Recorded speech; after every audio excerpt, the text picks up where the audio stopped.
یہ ایک بادشاہ کی پرانی کہانی ہے۔ اس کا ایک بچپن کا دوست تھا جس کے ساتھ وہ کھیل کود کر جوان ہوا تھا۔ بادشاہ اپنے اس دوست کو ہمہ وقت ساتھ رکھتا تھا۔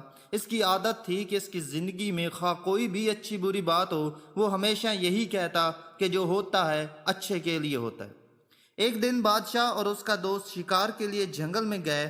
دوست نے بادشاہ کے لیے بندوق میں گولی بھری اور بندوق تیار کر کے بادشاہ کو دی، لیکن گولی بھرنے میں اس سے کچھ غلطی ہو گئی اور جب بادشاہ نے شکار کے لیے گولی چلائی تو اس کا انگوٹھا کٹ گیا۔ یہ صورتحال دیکھ کر دوست نے اپنی عادت کے مطابق کہا، جو ہوتا ہے اچھے کے لیے ہوتا ہے، اس میں یقیناً کوئی بہتری ہوگی۔ یہ سن کر بادشاہ کو شدید غصہ آیا اور بولا، یہ بہتر نہیں ہے، میرا انگوٹھا ضائع ہو گیا اور تم کہہ رہے ہو اچھا ہوا، اور ساتھ ہی حکم جاری کیا کہ اسے قید خانے میں ڈال دیا جائے۔ ایک سال بعد بادشاہ دوبارہ ایک جگہ شکار کھیلنے گیا۔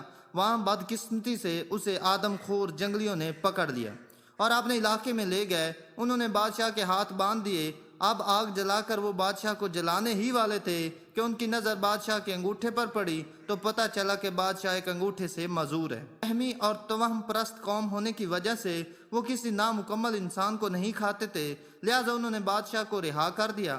جب بادشاہ گرتا پڑتا اپنے محل میں پہنچا تو اسے خیال آیا کہ کس طرح اس کا انگوٹھا کٹ گیا تھا اور اس نے اپنے دوست کو جیل میں بھجوا دیا تھا۔ فوراً اس نے اپنے خدام کو حکم دیا کہ اس کے دوست کو باعزت دربار میں پیش کیا جائے۔ جب اس کا دوست آیا تو بادشاہ نے اسے سارا حال سنایا اور کہا کہ میں نے تمہارے ساتھ بہت برا کیا، مجھے ایسا نہیں کرنا چاہیے تھا، مجھے معاف کر دو، تم صحیح تھے، وہ اچھا اور بہتر ہی ہوا تھا کہ میرا انگوٹھا کٹ گیا تھا۔ آج اس انگوٹھے کے نہ ہونے کی وجہ سے میری جان بچ گئی۔ یہ سن کر بادشاہ کا دوست مسکرایا اور بولا، یہ بھی بہتر ہی ہوا ہے کہ آپ نے مجھے جیل میں بھجوا دیا۔ اپنے دوست کی یہ بات سن کر بادشاہ بہت حیران ہوا اور کہنے لگا کہ یہ اچھا اور بہتر کس طرح تھا؟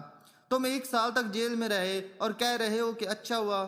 دوست مسکرا کر بولا، ہاں اچھا ہوا اور بہت بہتر ہوا کہ اگر میں جیل میں نہ ہوتا تو یقیناً میں تمہارے ساتھ ہوتا اور وہ جنگلی اب تک مجھے ہڑپ کر چکے ہوتے، کیونکہ میرا انگوٹھا صحیح سالم ہے۔ زندگی میں اکثر جو کچھ بھی ہوتا ہے وہ یقیناً اچھے کے لیے ہی ہوتا ہے، لیکن انسان فطرتاً جلد باز واقع ہوا ہے اور اسی وقت نتیجہ چاہتا ہے، جبکہ قدرت کا نتیجہ تھوڑے وقفے کے بعد ظاہر ہوتا ہے۔